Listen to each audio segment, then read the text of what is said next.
Comment les gens qui ont beaucoup de patrimoine extrêmement riche investissent et dans quoi? C'est intéressant de comprendre leur fonctionnement aussi.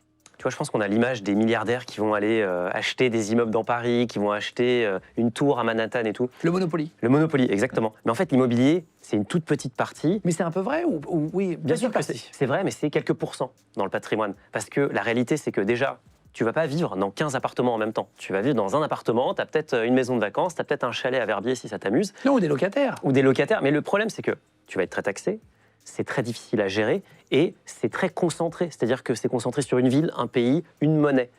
Là où les hauts patrimoines, et je pense que c'est ce que Corentin voit tous les jours, ils voient un risque, en fait, et du coup, ils vont aller dans d'autres classes d'actifs, notamment la bourse, tu vois, qui est le flagship pour eux, le private equity, dont tu as aussi parlé sur la chaîne, et après, tout ce qu'on imagine aussi, tu vois, l'art, les montres, les voitures de collection, mais ça, pareil, c'est marginal. Donc en fait, tu vois, là où nous, dans notre patrimoine, l'immobilier, ça va être énorme, en réalité, pour eux, c'est tout petit, et ils vont surtout être dans des choses qui sont très liquides, et surtout dans d'autres pays par rapport à leur pays de résidence.